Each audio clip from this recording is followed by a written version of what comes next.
नमस्कार दोस्तों। कहानियों की श्रृंखला में आज सुनेंगे मैत्रेयी पुष्पा जी की कहानी सफ़र के बीच। लेकिन उससे पहले मेरा आपसे विनम्र अनुरोध है कि अगर मेरे द्वारा सुनाई हुई कहानियाँ आपको अच्छी लगती हैं तो मेरे चैनल को सब्सक्राइब ज़रूर करें, लाइक करें और अपने दोस्तों और परिचितों में शेयर भी करें। बेल आइकन दबाना बिल्कुल भी ना भूलें। आज सुनिए सफर के बीच। गांव जाने से पहले उसने कई बार सोचा कि वह दद्दा के पास गांव जाए कि नहीं। फिर भी कोई अज्ञात चुंबक पूरे जोर से उसे गांव की ओर खींचने लगी। पांव अपने आप ही चलते चले गए। यह तो वह भी जानता था कि उसकी मांग को लेकर दद्दा निश्चित ही चिंतित हो उठेंगे। कुछ कर पाएंगे इस पर उसे कतई भरोसा नहीं था। ठीक ही सोच रहा था वह। दद्दा ने उसके समक्ष अपनी बेबसी की चौड़ी चादर पहले ही पसार दी। फिर उसे लांग पाना और अपने पिता की आर्थिक स्थिति को अपनी जरूरत के बोझ से दाब कर ललकारना उसके बस का न था। वह चुप रह गया। शब्द होठों के भीतर भिजे अंतर में तूफान उठाते रहे। घर की स्थिति और आय के सीमित साधन क्या उससे छिपे थे? रोटी किस तरह जुटा पाते थे दद्दा? साल भर हाड़ गोड़ तोड़कर, ठंडी गर्मी बरसात की मार झेलकर, 6 प्राणियों के पेट में बस रोटी डालने भर का कठिनतम प्रयास करते रहते थे। माँ के देहांत के बाद और टूट गए दद्दा। अंतस चुक गया था।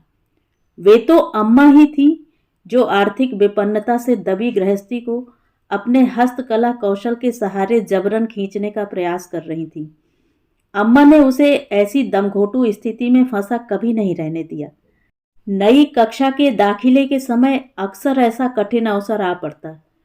फीस और किताबों की दोहरी मार एक पल को अम्मा को भी लाचार कर देती। वे आमदनी के हर कोने को टटोलती। फिर विवश हुई वे अपने आखिरी अस्त्र को लेकर उठ खड़ी होती। सब सो चुके थे उस दिन। आधी रात बीत गई थी। तब अम्मा चुपके से उठी। चौका के कच्चे ओटे के नीचे खुरपी से काफी देर तक खोदती रहीं। शायद गहरा गड्ढा किया हो। अंत में गड्ढे में से कुछ निकालकर अपनी धोती के छोर में बांध लिया। साफ नहीं दिखा गिरिराज को। कुप्पी की पीली रोशनी हवा के कारण थरथरा रही थी। अम्मा ने समझा था गिरिराज सो गया है, भरपूर निद्रा में। लेकिन चिंताकुल आंखों में नींद की नन्ही सी झपकी भी तो नहीं आ सकी। बस आंखें मूंदे पड़ा रहा। अम्मा लोटा में पानी लाकर खुदी जगह को लीप कर एक सार कर रही थी। ले, इसे बेचकर चला लेना काम। तू घबराना मत गिरिराज। अम्मा ने सुबह सवेरे ही उसे बुलाकर कान में धीरे से कहा था। कहाँ से लाई अम्मा? मटमैले चांदी के सिक्के को देखकर गिरिराज की उत्कंठा बढ़ गई। तुझे क्या, तू निस्फिकिर होकर पढ़ाई कर। फिर तो इस तरह बेचा बाची का सिलसिला चल उठा। अम्मा की नन्ही पतली चीजें बेचते उसमें गहरा अपराध बोध जाग उठता था। पर तभी खूब पढ़ना तू। अपने बूढ़े बाप के संग कंधा लगाने को जल्दी जल्दी खड़ा हो जा बेटा। अम्मा के आशान्वित बोल उसे थपथपा जाते। माँ का ध्यान आते ही गिरिराज की छाती में कुछ घुमड़ने लगा। हुक मिले धुएं सा। आंखें बरबस ही छलक आईं। वह रोना कतई नहीं चाहता था, लेकिन असहाय स्थिति से उपजे खिसियान पट पर वह अंकुश नहीं रख पाया। उमड़ आए रुदन को रोकने में विवश वह दिन भर चौपाल में बिछी खाट पर पड़ा आंसू बहाता रहा। धूप छप्पर से नीचे उतर गई। चबूतरे पर उगी नन्ही नेवरी की छाया लंबी होकर ओसारे तक आ गई थी। सांझ उतरने का आभास हो चला। मन मारकर वह उठ खड़ा हुआ। पलकों में भारीपन था। आंखों की कोरें बुरी तरह जल उठी।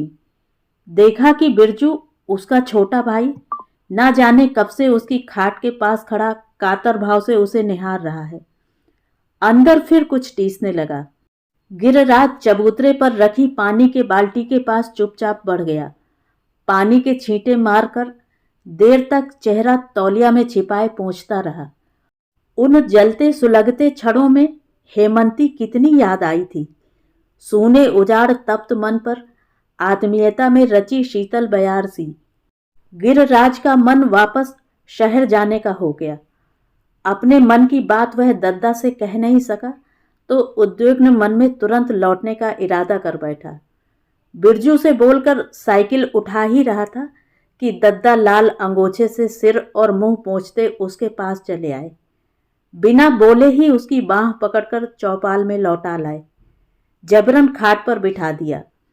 मुंह पोंछने के बहाने वे अपनी गीली आंखें देर तक अंगोछे से सुखाते रहे। आंसुओं के बेग को अंगोछे ने सोख लिया तो भर्राए गले से बोले, तू नाराज होकर जा रहा है गिरिराज। बिरजू कह रहा था कि तू कुछ रुपए। इस रघुराज के लच्छिन तो तू भी खूब जानता है बेटा, कभी टेक नहीं लगने दिया। अब इसकी भी गिरस्थी मेरे ही सिर है, पूरा खर्च मैं ही ढो रहा हूं। वह चुपचाप बैठा रहा, क्या बोलता। दद्दा का कल्पना देखता रहा। जर्जर आर्थिक स्थिति में दद्दा की बेबसी का विश्लेषण करता रहा। अपनी और रघु भैया की गृहस्थी का मिला जुला असहनीय बोझ। क्या करें दद्दा। रघु भैया की गैर जिम्मेदारियां कोई नई बात नहीं थी। दद्दा के समक्ष तो यह स्थिति अब उभर कर आई थी। इससे पहले तो उनके दिए नित नए दंशों को अम्मा ही आंचल की ओट किए झेलती रहती। कितने प्रयत्न किए अम्मा ने रघु भैया के मन से अपना कलेजा मिला देने की पुरजोर कोशिश, पर भैया हर बार ही उनकी प्रतीति को ठग लेते। उनके भरोसे को तोड़कर उन्हें निस्सहाय सी शून्य में खड़ी छोड़ देते। वे दिन रात दूसरों के कपड़े सीती और उससे जो कुछ जोड़ पाती उसे ना जाने कौन सी निपुणता से भैया निमिष भर में पार कर देते। क्या कहती वे दद्दा से। विरथा अकाट्य दुख में दद्दा को धकेलने की अम्मा सोच ही नहीं पाती थी। और दद्दा कर भी क्या लेते अपने मोहजोर पुत्र का। अम्मा जब बहुत घबरा उठती तो कई बार रात को उसके सिरहाने आ बैठती और देर तक उसका सिर सहलाती रहती। उस सहित 4 भाई बहन थे मिलाकर। पिता की जर्जर वृद्धावस्था पर असह बोझ से लदे हुए, फिर भी अम्मा के रहते दद्दा की हिम्मत बंधी हुई थी। जब बीच मझधार में अम्मा की काया ने साथ छोड़ दिया तो दद्दा पागल से हो उठे। ऐसा कभी सोचा था उन्होंने। स्वयं वृद्ध थे, अपनी मृत्यु को समीप आते देखा था। अम्मा के बारे में तो गिरिराज तो अपनी पढ़ाई भी पूरी नहीं कर पाया, तब तक ही अम्मा कुछ भी न देख सकी। दद्दा से लड़कर मायके गई थी सो अपने गहने गुड़िया भी साथ ले गई। मेरे पीछे कौन वापस करता फिर। पैसे का लोभ रिश्ते नातों पर अमर बेल सा छा गया। तभी से रिश्तेदारी भी खत्म हो गई नाना से। बिना गृहिणी का घर उजाड़ हो गया। किलकते घरौंदे में बियाबानी भाएं भाएं करता संतरास पसर गया। चूल्हा तवा थाली आटा सब आपस में अपरिचित हो उठे, जैसे इस घर के चूल्हे बरोसी से कभी धुआं उठा ही ना हो, साग तरकारी की छौंका भूंजी हुई ही ना हो। सरोज और बिरजू अबोध छोटे भाई बहन तरस गए रोटी को। हार कर दद्दा ने चूल्हा सुलगाया था। कच्ची पक्की अंगा बाटी सी रोटी सेंकी।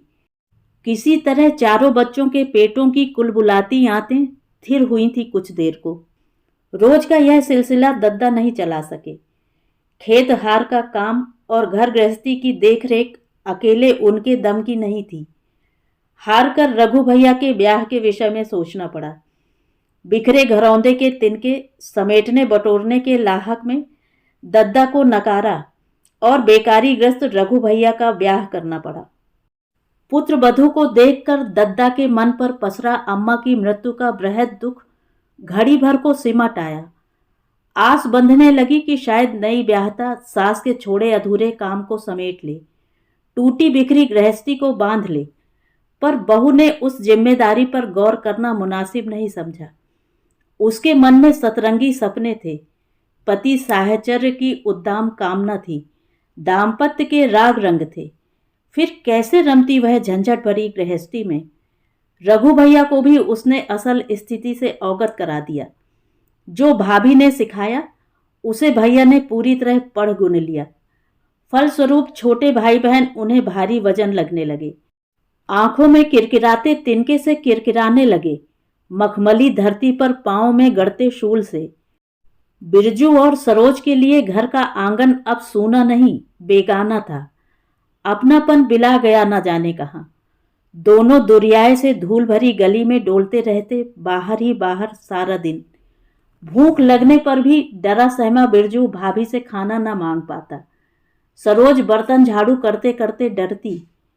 आस पड़ोस से उपजी सहानुभूति भाभी की रौद्रता को और अधिक प्रचंड कर देती। गिरिराज जब जब घर गया अतिरिक्त बेगानापन लेकर ही लौटा। वही क्या, घर का हर प्राणी अकेला था, अपने आप में सिमटा हुआ, अव्यक्त वेदना से मर्माहत। वह लौटने लगा तो दद्दा ने भाभी को खबर भेज दी कि बहू गिरिराज के लिए खाने को 4 रोटी सेंक दे। बहुत देर इंतजार किया, घर से कुछ न आया। बिरजू रीता ही लौट आया। तब दद्दा ने गुड़ और चने मंगाकर फटे कपड़े के खूंट में बांध दिए। गिरिराज का मुख अवसाद की घनी छाया ने ढक लिया। दद्दा बिल्कुल अम्मा की तरह, जैसे वे उसकी साइकिल पर गेहूं की पोटली के साथ कई गांठें बांधकर लटका देती थीं, जिनमें उसके खाने पीने की हर सुविधा का हिसाब रहता। तरह तरह की हिदायतें देती चलती। पक्की सड़क आने पर वह अम्मा को मुश्किल से लौटा पाता। दद्दा को उसी स्थिति में छोड़कर वह शहर लौट गया। जानता था कि जब तक वह रहेगा पिता की चिंता का कारण ही बना रहेगा। कहने को तो शाम हो चली थी, पर धूप दोपहर की चिलचिलाहट से चटक रही थी। वह पिघलते कोलतार की नरम सड़क पर साइकिल घसीटता रहा। संध्या समय में भी लू के थपेड़े गालों को चीर रहे थे। कमरे तक पहुंचते पहुंचते कमीज निचोड़ देने की अवस्था तक गीली हो गई। 30 किलोमीटर साइकिल चलाकर वह हाँफ उठा था। जांघें भर आईं। लथराता शरीर बेदम शक्तिहीन हो आया। फिर भी हेमंती के घर जाने की ठान ली। पसीने में तर कमीज धोकर सुखा ही रहा था कि मकान मालिक का बेटा ट्यूशन पढ़ने आ गया। इस बच्चे की पढ़ाई के एवज ही उसे कमरा मिला था। उसके फूफा के पड़ोस में बने इस मकान के स्वामी बड़े दयालु निकले। वरन फूफा ने तो कह दिया था, जिस कोठरी में तुम रह रहे हो लाला, वह 100 रुपए महीने की है, खाना पीना अलग। वो तो तेरी बुआ पर जोर नहीं चलता मेरा, नहीं तो। तिलमिला गया था गिरिराज। कोठरी से बाहर हो जाने की कल्पना मात्र से भयातुर हो उठा। पढ़ाई कैसे चल पाएगी? क्या होगा फिर? उन्हीं घड़ियों में इस मकान मालिक के पास भागा था और तब उसने सोचा भी नहीं था यह अप्रत्याशित उत्तर, वह भी पराये विसंबंधी मनुज से। बच्चे को पढ़ा दिया करना गिरिराज, बस आराम से रह बेटा इस कमरे में। हेमंती के बंगले का मुख्य द्वार रोज की तरह खुला नहीं मिला। कॉल बेल बजाकर उसे देर तक प्रतीक्षा करनी पड़ी। आश्चर्य तो उसे तभी हुआ जब द्वार हेमंती की बुआ ने खोला। अरे मास्टर जी, कैसे आए? प्रश्न पर वह मुंह खोले रह गया। पहाड़ घूमने गई है हेमंती, भैया जबरदस्ती ले गए हैं। मरी जाती कहाँ थी? कहकर वे नौकर से मिठाई और पानी मंगाने लगी। मुंह जुठारने का अनुरोध करती रही। वह लौट आया, उदास क्लांत, मन में कहीं कुछ दरक गया कांच की किरच सा।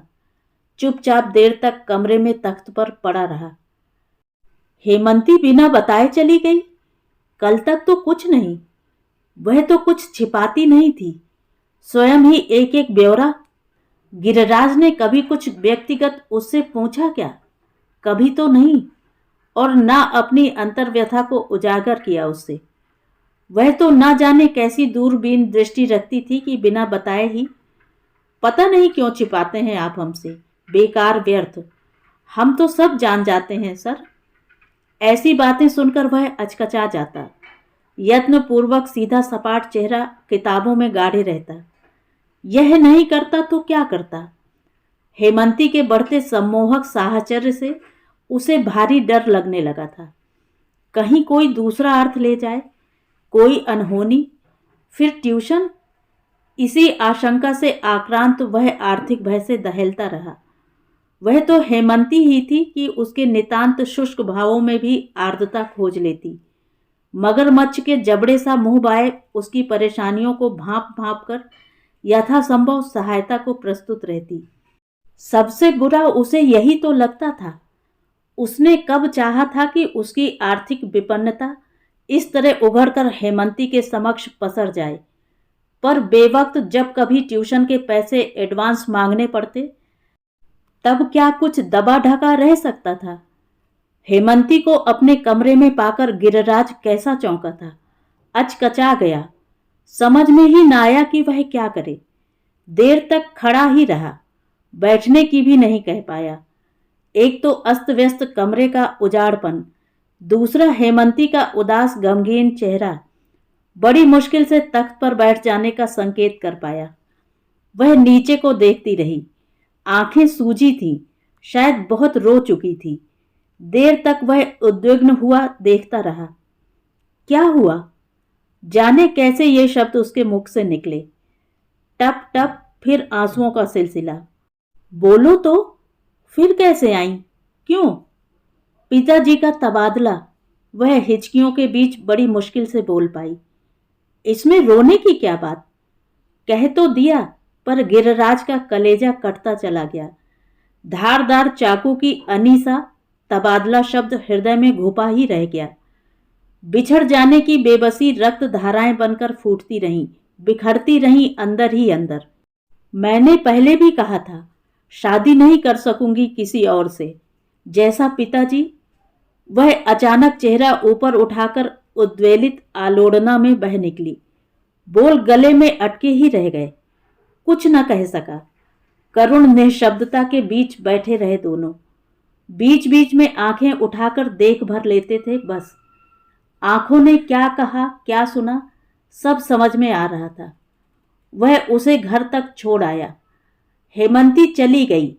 शहर सूना वीरान हो गया। अपने कहने के लिए तो थे कुछ लोग, पर अपना समझने के लिए? पत्रों का सिलसिला चला था, मगर एक तरफा।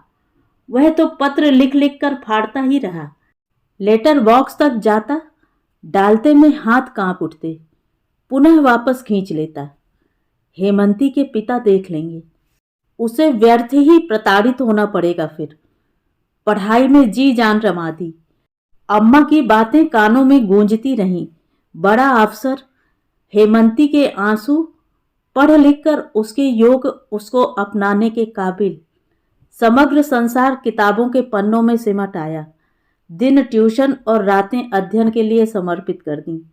जान निचोड़कर पुस्तकों के पन्नों में धर दी। स्वास्थ्य खराब रहने लगा, बीमार महीनों का रुग्ण सा। कई बार मन हुआ गांव लौट जाए, पर वहां भी क्या। लगन का धनी गिरिराज प्रशासनिक सेवा की प्रतियोगिता में बैठा तो उसकी मेहनत फलीभूत हो गई। साक्षात्कार से निर्विघ्न निकल गया। उसे विश्वास नहीं हुआ कि सफलता उसकी झोली में यूं अचानक आ गिरी। कई दिन तक आश्चर्यमयी स्थिति में डूबा हेमंती की गली के चक्कर लगाता रहा। बंगले तक जाकर लौटता रहा। वहां कौन था? अनचिन्हे चेहरे, अपरिचित लोग। मसूरी में प्रशिक्षण के दौरान उसे हेमंती याद आई, बहुत बहुत। पहला पत्र उसने हेमंती के नाम ही लिखा था। उत्तर की प्रतीक्षा किस आतुरता से की थी। आंखों की पुतलियां पोस्टमैन के आगमन पथ पर टिकी रहती, हाथ किसी लिफाफे के स्पर्श को तरसते और मन बेचैन पंछी सा पंख फड़फड़ाता रहता दिन रात। पत्र कहाँ आया? दिन, हफ्ते, महीने गुजरने लगे, पर कुछ नहीं, कोई खबर नहीं। प्रतीक्षा नैराश्य में बदलने लगी और धीरे धीरे आशाओं की डोर रेशा रेशा कटने लगी। अब कहाँ थे दरिद्रता और अभावों के मारे गिरिराज? अब वे ग्रामीण युवक नहीं थे जो सहारा आसरा तलाशते उस छोटे से शहर की गलियों में भटका करते थे। अब तो आईएएस अफसर गिरिराज सिंह थे, जिनके साथ घर तो क्या, सारा जमाना चलने को आतुर हो उठा। नियुक्ति होते ही कायाकल्प होने लगा। कुछ दिन बाद ही जब जिलाधीश के पद पर नियुक्त हुए तो भव्य आवास के साथ मोटर गाड़ी की सुविधा और साथ में मिली नौकर चाकरों की फौज। दद्दा ने बिरजू और सरोज को तुरंत उसके संरक्षण में भेज दिया था। भाभी की प्रताड़ना से बचाने का एकमात्र स्थान गिरिराज का घर बड़ी मुश्किल से जुट पाया था। वे तुष्ट थे। भृत्य सेवकों द्वारा संचालित घर में असुविधा तो थी ही नहीं। कुछ दिन बाद ही रघु भैया पिताजी को उनके पास छोड़ गए। उनकी अफसरी से मिली हर सुविधा पर उनके जनक का पूरा हक था, यह वे भी जानते थे। फिर रघु भैया भी कब तक? पिता को अपने पास उन्हें रखना चाहिए। उन्हें इतने आराम, और पिता गांव के टूटे पुराने घर में। गांव वालों ने एक मत होकर कहा। गिरिराज व्यस्त हो गए। इधर कुंवारी कन्याओं के पिता टिड्डी दल से मडराने लगे। मोटी दहेजी रकम के अनुसार कोई छोटी टिड्डी, कोई बड़ी। उनके आसपास का माहौल ऐसे लोगों से भर उठा। दद्दा की आंखें चौंधियाने लगीं। वे हर प्रस्ताव पर तरल हो उठते, गिरिराज को शादी के लिए उकसाते। कई रिश्ते रघु भैया लेकर आए थे, मगर गिरिराज चांदी के चक्रव्यूह को दूर से ही देखते रहे। एक एक करके परिवार के सदस्य कुपित होते चले गए। इसी बात को लेकर उनके लिए गरूर अहंकार की बात कही जाने लगी। भरी थाली में कोई लात मारता है? पिता ने कई बार समझाने की कोशिश की। तेरे ब्याह में पैसा मिल जाए गिरिराज, तो सरोज का ब्याह औहदेदार लड़के से। पिता की बात उन्होंने सुनी कि ना सुनी, पर गिरिराज बिक नहीं सके। वे हेमंती के ऋणी थे। कैसे प्रस्तुत होते सौदे के लिए? कहाँ कहाँ नहीं खोजा हेमंती को, पर उसका सही पता नहीं मिल सका। कितनी बार शहर के पुराने बंगले पर गए, पर हर बार वही निराशा, दोगुनी हताशा लिए लौटे थे। फिर हेमंती की बुआ से भेंट हो गई हरिद्वार में, जब कुंभ के मेले का प्रबंध उनके ही जिम्मे था। तब बुआ ने ही पहचान लिया था उन्हें, और भीड़ चीरती उन तक आ पहुंची थी। गिरिराज हो ना? हाँ बुआ, उन्होंने झटपट चिन्ह लिया। हेमंती? आगे कुछ कह भी ना पाए थे कि बुआ ने माथे पर हाथ मारा। बेटा, हेमंती कहाँ? भैया कसाई जबरदस्ती शादी करे दे रहा था उसकी, पर वह अड़ी रही। तेरा नाम जपती रही बेटा, और अपने बाप की गाली गलौज सहती रही। जब न सह सकी तो प्राण। बुआ फपक उठी। सन्न रह गए गिरिराज। हेमंती की मौत? विशैला वाक शरीर को निस्पंद करता चला गया। पद प्रतिष्ठा, मान सम्मान धूल में लौटने लगे। संघर्ष व्यर्थ, बेकार की मेहनत, दिन रात देह जोतने का उपक्रम, सब अर्थहीन। एक अव्यक्त चीख उठी अंदर से, जो पूरे दिगंत पर छा गई। कितने दिन बावले से फिरे थे गिरिराज। हृदय विदारक संघात से संतप्त सोचते रहे, जोगी बैरागी हो जाएं। संसार से मन विरक्त हो उठा।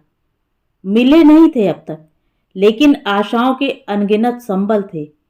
कभी तो जल्दी से जल्दी, पर इतनी शीघ्रता? हेमंती के पिताजी उसके ब्याह की इतनी जल्दी करेंगे, सोचा नहीं था गिरिराज ने। वे तो अपनी बेटी को पढ़ाना चाहते थे, बहुत अधिक। इकलौती पुत्री बेटे के दर्जे पर थी। फिर अपराध बोध के प्राचीर में बंदी मन, और घर के दायरों में सिमटा तन। कैद होकर रह गए गिरिराज। बाहरी दुनिया से कट गए, पर कितने दिन? अनगिनत दायित्वों को अपने कंधों पर वहन करते गिरिराज कितने दिन अज्ञातवास में रह सकते थे? आवश्यक मीटिंग, जरूरी दौरे, उद्घाटन, भाषण, राजनेताओं के स्वागत सत्कार। गिरिराज हार कर बाहर आ गए। प्रेम की खोह में दुबकना भी उन्हें मयस्सर नहीं था। एक दिन दद्दा ने विवाह के लिए फिर घिघियाना शुरू कर दिया। मरी मां का वास्ता दिया, छोटे भाई बहन का मुंह दिखाया, और अपनी ओर शीघ्रता से झपटती मृत्यु की ओर संकेत किया। झरझर रो उठे पिता, अधीर, दुखित। एक बार फिर हार गए गिरिराज। पिता को इतने दिनों से समझाते बुझाते आज वे स्वयं ही पराजित हो उठे। आजन्म कौमार्य व्रत लेने की शपथ ने पारिवारिक दायित्वों की दहलीज पर दम तोड़ दिया। पिता का हृदय उनके अंतिम जीवन क्षणों में वे तोड़ नहीं सके। सुमन पत्नी बनकर आ गई, पढ़ी लिखी, सुशील, सभ्य। और क्या चाहिए था? गरीब की बेटी को ब्याह लाए तो बेशुमार लानत के भाजन भी बने थे। धिक्कारा था सबने। कलेक्टर के लिए दहेजी दामों का मूल्य बताकर निरा मूर्ख साबित किया गया उन्हें।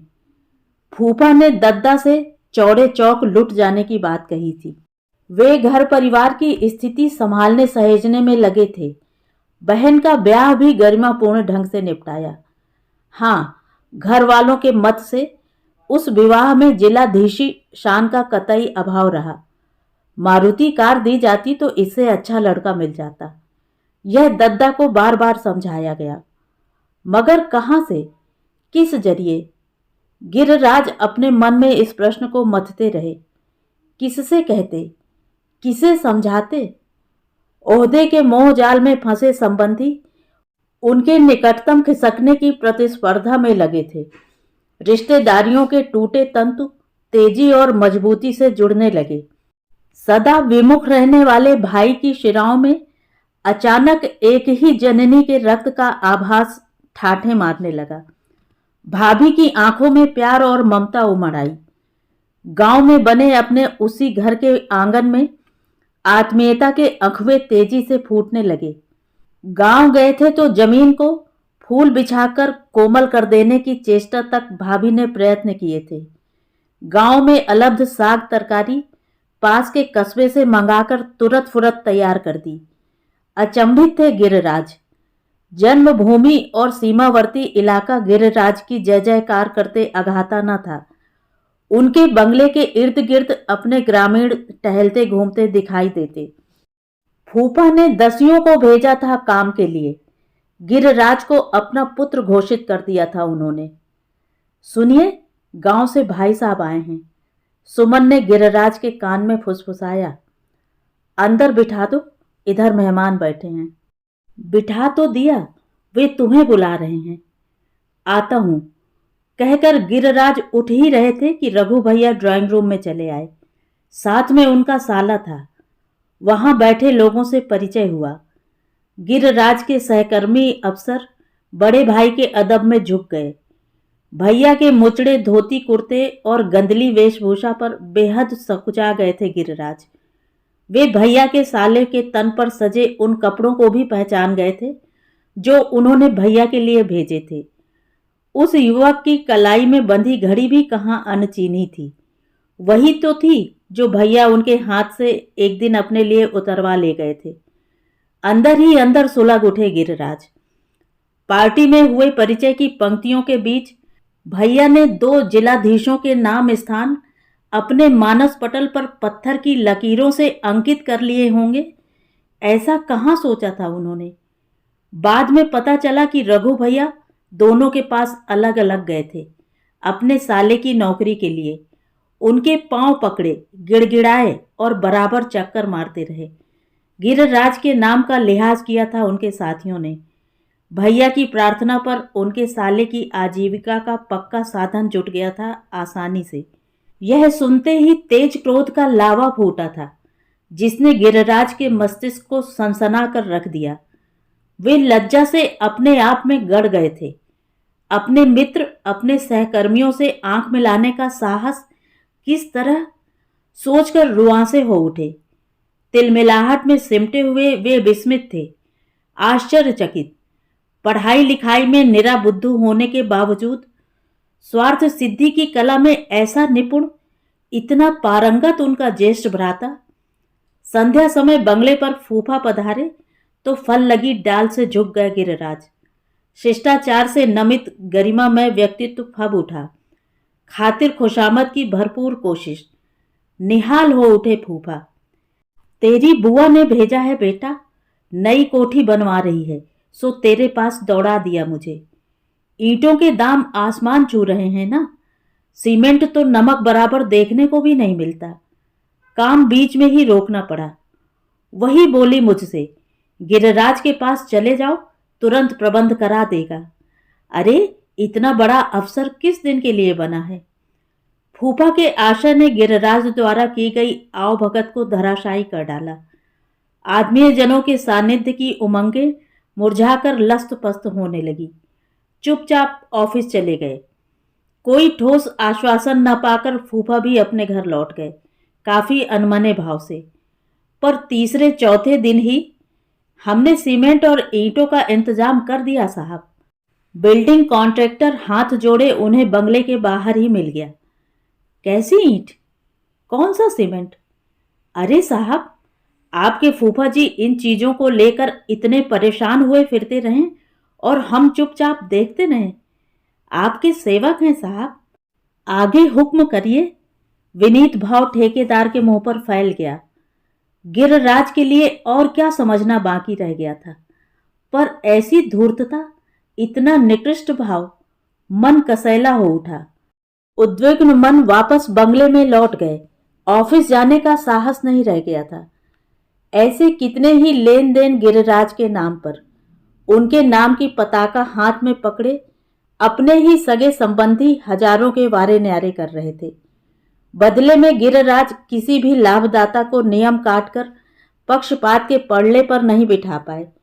फिर भी शिकायतों के पुलिंदे चलने लगे, फाइलें जन्म लेने लगीं। इन्वेस्टिगेशन ब्यूरो के लोग उनकी गर्दन के गिर्द शिकंजा कसने लगे। दंड स्वरूप तबादला मिला बीहड़ क्षेत्र में, निराट सुनसान जंगली जिले में। न बच्चों की शिक्षा का साधन, न अपनी जान की सुरक्षा का भरोसा। जीवन चक्र चलने के लिए था सो चल रहा था। चापलूसी और स्वार्थ में प्रवंचना के घने जंगल उग उठे। उस बियाबान में गिरिराज अकेले थे। उनके नाम के झंडे के नीचे नाते रिश्तेदारों तथा उनके सहोदरों ने ऐसा प्राचीर खड़ा कर दिया जिसमें गिरिराज की घुटी चीख गूंजती रही। वांछनाओं की पूर्ति उन्हें लहूलुहान करती रही। परिवारीजन तथा आत्मीय संबंधी अपनी आकांक्षाओं के बीज उनके इर्द गिर्द बो आते और शूलों की घनेरी फसल गिरिराज काटते रह जाते। अपनी 2 बेटियों का दायित्व था उन पर, लेकिन उनके अपने ही उसको अनदेखा कर उनसे मिलने वाले लाभों को गिद्ध दृष्टि से तीखते रहते। पिता की मृत्यु उनके बंगले पर ही हुई थी, बरसी गांव में होनी थी। दद्दा जिनके यहाँ न्योते बुलावे में गए थे, उन्हें तो एक वक्त खिलाना लाजमी था। गिरिराज तभी गांव गए थे, बहुत दिन बाद। गांव के स्वागत सत्कार को देखकर वे हतप्रभ रह गए, जैसे वे जिलाधीश नहीं देश के प्रधानमंत्री हों।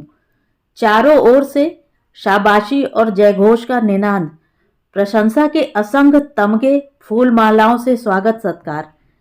एक बार को तो गदगद हो उठे। तनावपूर्ण परिवेश से छिटक आने का अपूर्व सुख उनके चिंताग्रस्त कटे छिले मन को नरमाई से सहला गया। भैया, तुमने अपने गांव को नाम बड़ो ऊंचो कियो। शीश उठाए के चल रहे हैं भैया हम। बाप सुखी है कि परम धाम को गए हैं। गिरिराज चुपचाप बैठ प्रशंसा का अमृत पीते रहे, विभोर होते रहे। अब जा रघुराज की छोरी के ब्याह की चिंता करो। काऊ गरीब के घर ब्याह देगो तो तिहारी ही इज्जत जाएगी। पुण्य को काम है भैया, मरे बाप की आत्मा तिरुपति करो। स्तुति का उफान यकाएक बैठ गया। अब प्रत्याशित प्रस्ताव पर एक बार तो गिरिराज चौंक उठे। यह जिम्मेदारी उनकी क्यों? पर गांव के लोग तो एक ही स्वर में निरंतर अलाप रहे थे। विवश गिरिराज, इसी तरह तो बंटवारे के समय थोड़ी सी खेती है, जामे से का बांट के ले जाओगे। जा रघुराज के बालक पल जाएंगे। तुम्हें जरूरत हो का है बित्ते भर खेत की? बच्चे तो हैं, जिम्मेदारी मेरी भी तो है। गिरिराज ने 2 बेटियों को लेकर प्रतिवाद किया था। अरे छोरी हैं, पराए घर की अमानत, अपने भैया से लेके किसी दूसरे को, जमाई को। चारों ओर से एक ही स्वर। उनकी अब तक की धारणा पर पानी सा फिर रहा था। चुप रह गए गिरिराज। उठ खड़े हुए, पर जिधर भी गए रघु भैया की बेटी के ब्याह का ज्वलंत प्रश्न हर गली से निकलकर हर मोड़ पर आकर उनके आगे खड़ा हो जाता। हर जगह यही एक संदेश।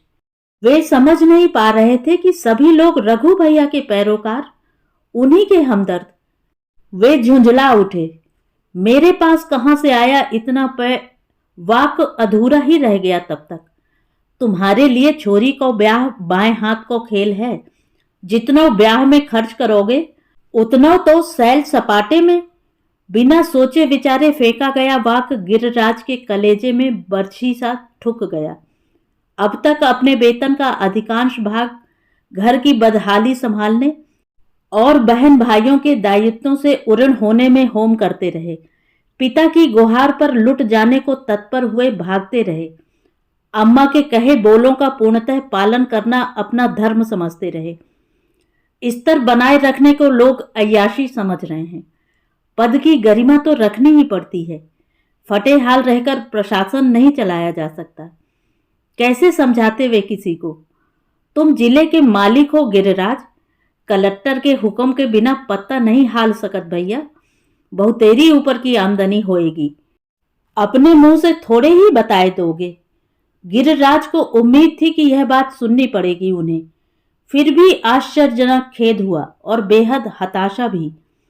कहां कमी रह गई और क्या करते गिरिराज?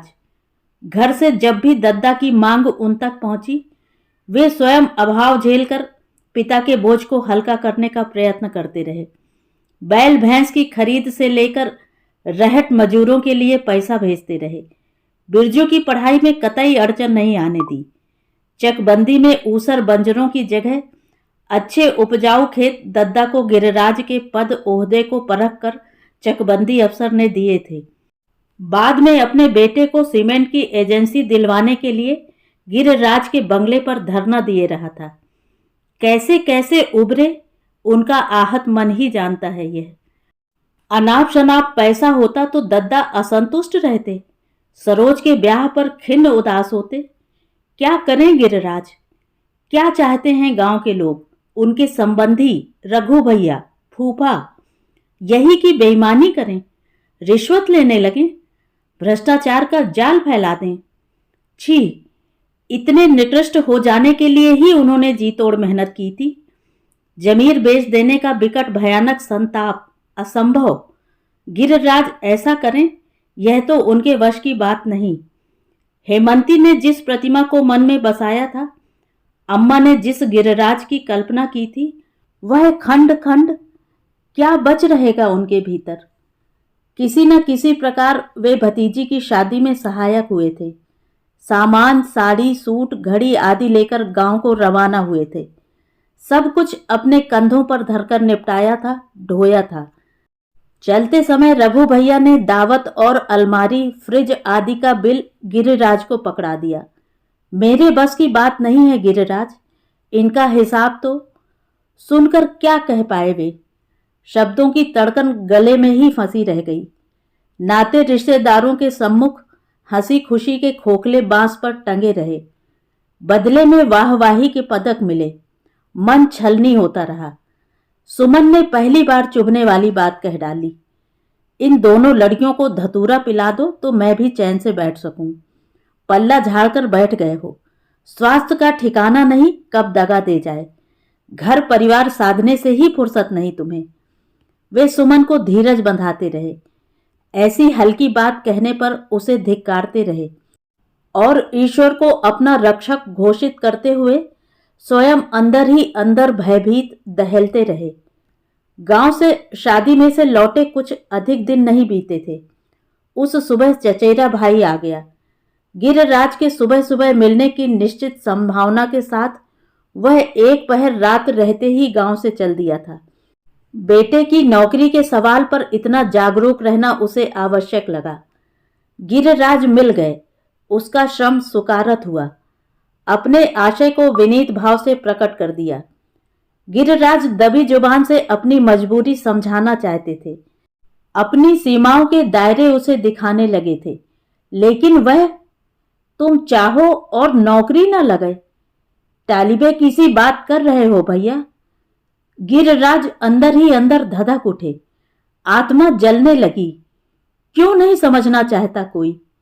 सिलसिला जारी रहा। कर्तव्यों की इतिश्री नहीं आई।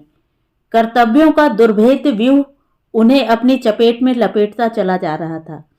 गांव और सीमावर्ती इलाका उनकी सिफारिश की बैसाखियों से दुर्गम पर्वत शिखर फलांगने की सोच रहा था। उनकी ओहदेदार कुर्सी हर प्रकार की आकांक्षा के लिए कल्पतरु थी।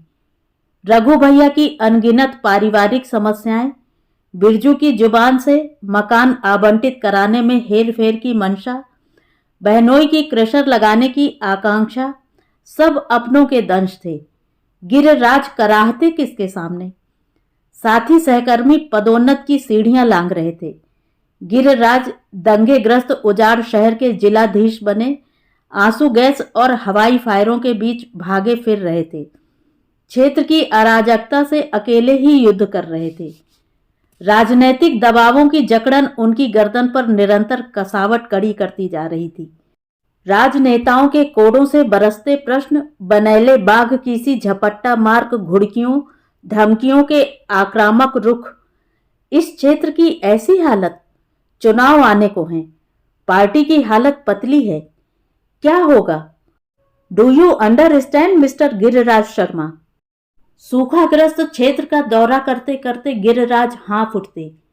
आए दिन हुए तबादलों से मिले अपमान पर अपरिमित क्षोभ था उन्हें, पर क्या करते वे? सगे संबंधियों के स्वार्थपरक कर्मों ने क्षेत्र भर में बदनाम कर दिया। वे अपने नैतिक बल और भ्रष्टाचार विरोध का ध्वज लहराते अपने ही अफसरों के कोप भाजन बने हुए थे। बड़ी नैतिकता की बातें बघारता है गिरिराज शर्मा। भाई भतीजावाद में माहिर है साला। किसी का क्रोध यूं निकलता तो कोई व्यंग में छिड़क देता अपना कोप। अकेला ही खाने में विश्वास रखता है, मिल बांट कर खाना नहीं चाहता। यह समय चक्र था चलने के लिए। गिरिराज के जीवन की हंसी खुशी उमंग तरंगों को काटता छीलता। झेलने की प्रक्रिया उनकी शिराओं में खून के थक्के जमा देती। गिरिराज की मेहनत करके कुछ बन जाने की अदम्य कामना लुटी पिटी सी शोषित होती रही। साफ सुथरा नैतिक जीवन निंदा और भ्रष्टाचार के सड़े नाले में जा गिरा। चापलूसी के डेरों में उनके जय घोष का तुमुल नाद बज रहा था निरंतर, जिसमें उनके रक्तचाप की उच्च ध्वनि विलीन होती रही। सांसें उखड़ती रहीं। वे भागते रहे, हांफते रहे। चुनाव अभियान जोरों पर था। क्षेत्र के दौरे के बाद किसी मीटिंग में भाग लिया था गिरिराज ने। एकाएक सांसों के आने जाने में रुकावट होने लगी। अंग अंग खून निचुड़ जाने जैसा बेदम हो गया। गाड़ी से बड़ी मुश्किल से उतर पाए। ड्राइवर सहारा देता हुआ द्वार तक लाया। दरबान द्वार खोले खड़ा था। ड्राइंग रूम में वे शरीर ढीला छोड़कर आराम से बैठ गए। सुमन बाजार से अभी तक लौट नहीं पाई थी। नौकर अपने साहब के लिए चाय तैयार करने लगा। गिरिराज ने प्रयत्नपूर्वक अपना बैग खोला। उसमें से कई प्रकार की छोटी बड़ी गोलियां निकालकर हथेली पर जमा ली। पानी लाने को आवाज देना चाहते थे। अचानक उन्हें लगा पूरा शरीर सुन्न हुआ जा रहा है। वे बोलने की ताकत नहीं जुटा पाए। द्वार की घंटी बजी। दरवाजा खुला था। आगंतुक बेहिचक भीतर चले आए। आने वाले रघु भैया और उनका मझला बेटा था। अपना थैला एक ओर को धरकर रघु भैया गिरिराज के समीप वाले सोफा कुर्सी पर बैठ गए। लड़के ने चाचा के पांव छूकर प्रणाम किया। गिरिराज भाई की ओर चुपचाप देखते रहे एकटक। रघु भैया ने उनके समक्ष अपने आने का आशय उगल दिया। गिरिराज, बड़े को तो तूने लगवा दिया, पर इसकी तो तूने साफ मनाह कर दी। कोई बात नहीं, अब मैंने ही एक जगह बात कर ली है। 20,000 मांगते हैं, काम हो जाएगा। तू इंतजाम कर दे तो इसकी जिंदगी। रघु भैया की इच्छा कांच की किर्च की तरह कानों में धंसकर हलक से होती हुई हृदय में प्रवेश कर गई। चिरती चली गई भीतरी परतें। लहू लुहान हो गया अंतस और बुरी तरह बिलबिला उठी समूची देह। कब तक, आखिर कब तक? अनायास ही हथेली पर रखी गोलियां मुट्ठी में कस गईं और वे पूरा दम लगाकर चीखे, दरबान, बाहर निकालो इन बेईमानों को, निकालो अभी, आइंदा कभी द्वार के भीतर नहीं। उन्होंने अपना सिर सोफे की पीठ पर टेक लिया और भाई का उठकर चले जाना शांत भाव से देखते रहे। तो ये थी कहानी। कहानी आपको कैसी लगी कमेंट करके जरूर बताएं।